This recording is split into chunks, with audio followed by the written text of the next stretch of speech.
Good morning po mga katrokis at sambayanan karerista. Balik area naman po tayo, Mang Kelos TV, para sa atin magiya ngayong araw na to, July 24, 2024, Miyerkules. Hari naway makisama po ang panahon sa araw na to sa ating paglilibang. Ito po ay may daladalang carry over na 3,334,065 pesos and 47 centavos. Binubuo po ito ng 7 pangarera at halos makapal-kapal po ang bawat pangarera na magsisimula po ng alas 5 ng hapon. Sigurado pong may dihado pong lulusot dito dahil lusak po ang pista. Yung mga maggaling sa putik baka mapabor po sa kanila. Ayan o, atin pong simulan na rin po. Halina po. Karera numero 1. May distansyang 1,200 meters. Isang class 5 split group 5 for placers. At start po ng winner-taker races 1 to 7 with a carry over of 3,334,065 pesos and 47 centavos. Ito po may distansyang 1,200 meters at ang post time 5 o'clock PM. Meron tayong 8 entries. Atin pong pamprimera rito yung numero 3, time for music, na may angkin tuling at pwede rin pong i-pacing. Muling rendan po may E.G. Guerra. Ito po ay dumating lamang po ng tersera pwesto nung nakaraan sa karerang pinanalunan ni You Never Know matapos na bumandera ng ubod ng layo at medyo kinapos lang po. At ang ating panigundo rito yung kakada niyang numero 4, Arigato, na may angkin din naman tuling, dumating lamang din ng segunda pwesto nung nakaraan July 17 kay Abalicious. At isa pa muna natin panersera yung kalahok numero 8, Maayo Kayo, na may takbong na isasabay sa unahan at pwede rin pong i-pacing at rendahan po ni YL Bautista. Kaya para sa karera numero 1, pamprimera numero 3, panigundo numero 4 at panersera numero 8. Karera numero 2, isang class 5 split group 6 to 10. Start ng pick 6 races 2 to 7. May distansyang 1,200 meters, 8 kalahok po. Ang ating pong first choice, yung kalahok numero 1, Dugong Bughaw, na may takbong pwedeng iuna o isabay sa unahan at naipipacing din po. Ito po'y dumating lamang ng segundo pwesto, kabayang nanalong Sinigar noong July 12. At siya'y papatnubayan po ngayon ni El Blanca Flor. Panigunda po natin dito yung kagagaling lang sa panalong numero 5, Abalicious, na sa likuran po ng gagaling. Kagagaling lang po sa panalo nung July 17 kung saan tinalo niya po si Arigato at Action Rules. Muling rerendahan po ni BJB Galleta. At panersera po natin yung nagbabalik pistang numero 2, Axis Deviation, na malamang siya na rin po ang magdikta ng unahan dito at muling renda ni JT Sarate. Kaya para rito sa karera numero 2, pamprimera numero 1, panigundo numero 5, panersera numero 2. Karera numero 3, start ng peak 5 races 3 to 7.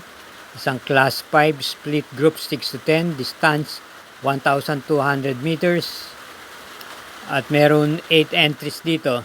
Atin pong pamprimera yung kalahok numero 5, Beautiful Day, na isa pong diremate at dumating lamang po ito ng segundo pwesto nung nakaraan huling laban niya kay Mucho Caliente noong July 12. At muli siyang rerendahan po ni JR De Ocampo na nakakagamay sa kanya. Bilang panigunda naman po natin dito ay yung kalahok numero 4, Maki Boy, na isang derimate at rerendahan po ni J.A. Guse. At bilang panersera natin yung numero 1, Cold, display na naipipacing po. At maganda pong dihado to rito, papatnubayan po ni PM Cabalejo. Kaya para sa karera numero 3, pamprimera numero 5, panigunda numero 4, panersera numero 1. Karera numero 4, start po ng peak 4, races 4 to 7, distance 1,400 meters, isang class 4, group 16 to 21 split, may 9 entries. Ating pong pamprimera yung kalahok numero 1 Darna na papatnubayan ni A.R. Ramos. Ito po yung may takbong na iuuna rin po at pwede po itong ipacing o iparimate. Bagamat pang 5 lang po siya dumating nung nakaraan huling laban niya nung July 5 kay Marilag. Ito naman po ay may naitalang panalo nung June 16 kung saan tinalo niya po si Full Combat Order at yung naterserang Top Tiger. At ang atin naman pong panigundo rito yung kalahok numero 6 na California King na alam na natin sa likuran po ng gagaling o isang derimate. Ito naman po ay dumating lamang po ng segunda pwesto nung July 13 kay Work From Home. At muling rerendahan po siya ni JT Pabilik. Panersera po natin yung kagaling lang sa panalo na numero 7 Money for Vifani noong July 14 kung saan ito po'y nanalo at tinalo niya po si Oktubre 14 at Moravian Bell. Siya'y muli papatnubayan po ni JR De Ocampo. Kaya para rito sa karera numero 4, pamprimera numero 1, panigundo numero 6, panersera numero 7. Paalala lang po para po sa ating mga updated na mga giya at resulta ng pangarera. Huwag po tayong makakalimot na mag-subscribe, share at gayon naman i-hit din po ang like button ng Mangkelos TV. Karera numero 5. May distansyang 1,400 meters. Ito po isang class 5 split group 6 to 10. At ang super 6 po dito may carry over pong daladalang 48,267 and 58 centavos. At may distansyang 1,400 meters. Meron po tayong 10 kalahok dito. Ating pong pamprimera yung de banderang numero 1 kahit sino ka pa na muling renda ni Dan El Camanyero. Ito po'y may angkin tuling at sa aking pagkakabasa siya na rin po ang mauna rito. Wala pong mag-aanong masyadong matuling dito at baka sakali pong mapabor sa kanya at gayon din na basa ang pista. Panigunda po natin dito yung numero 4 instant message na papatnubayan po ni NC Lunar. Pagamat wala siyang mag-aanong takbuntong mga nakaraan, kung ating pong babalikan yung kanyang itinakbo nung buwan ng Mayo, siya po'y dumating lamang po ng segunda pwesto nung Mayo 12 kay 7 of Diamonds. Ito po'y naipipacing at pwede pong iparimate. At isama po natin panersera yung numero setting G&G na may angkin tuling pag ginusto o kung walang gaanong matuling sa harapan at pwede rin naman po itong manggaling sa likuran o iparimate. Kaya para dito sa karera numero 5, pamprimera numero 1, panigunda numero 4 at panersera yung numero 7. Karera numero 6, penultimate race, may distansyang 1,400 meters, isang class 4, group 22 to 27 at meron tayong 11 entries dito, 3 coupled entries, numero 1, numero 2 at yung numero 3. Pamprimera yung kalahok numero 8 American Paria na papatnubayan po ni JL Shego.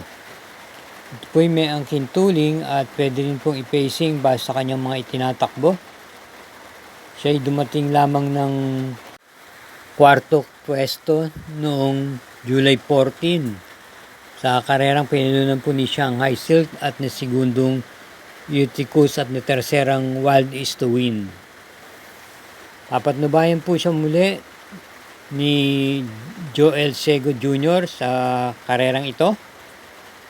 At ang atin naman pang panigundo rito yung kalahok numero 1 coupled entries. Mas pinapaboran po natin yung 1A Elegant Lady na papatnubayan ni JT Pabilik.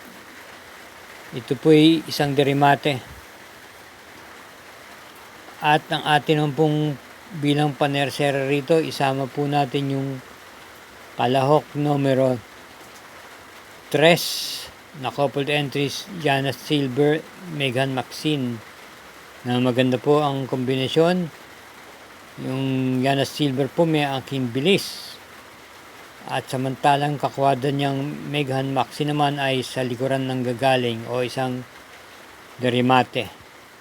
Kaya muli po, ang pili po natin dito sa karera numero 6, pampremera numero 8, panigundo yung numero 1, at panersera yung numero 3. Karera numero 7, last daily double po, parating po ito ng take all, pick 6, pick 5 at pick 4. At ito po ay binubuo ng 11 kalahok, isang class 5, split group 11 to 15 at may distansyang 1,400 meters. Pampremera po natin dito yung derimating numero 3, Stand in Faith, na muling rerendahan po ni JR De Ocampo. Ito po ay isang derimate at nabiting lamang po ito nung nakaraan huling takbo niya, kung saan nasegunda lang po ito sa kabayong Tenacity noong July 10. At ang atin naman pong panigunda rito ay numero 9 Kalangaman Island na ipipacing po at naiparirimate. At ito po ay dumating lamang po ng tersera pwesto noong July 12 kay Double Happiness at ng segundong Don Lucas. Ito po ay rerendahan ngayon ni YL Bautista. At isama po natin bilang panersera yung numero 10 na Fortress na rerendahan po ni E.G. Guerra. Ito po ay may angkin tuling. Kaya para rito sa karera numero 7, pampremera numero 3, panigundo numero 9, at panersera numero 10. Thank you again for watching mga sabayan karerista. At hari naway nasa mabuti po kayong kalagayan gawa nitong bagyong ating dinaranas ngayon. Ingat po sa ating pag-uwi at hinay-hinay lang din po sa ating paglilibang. Good luck po at mabalos.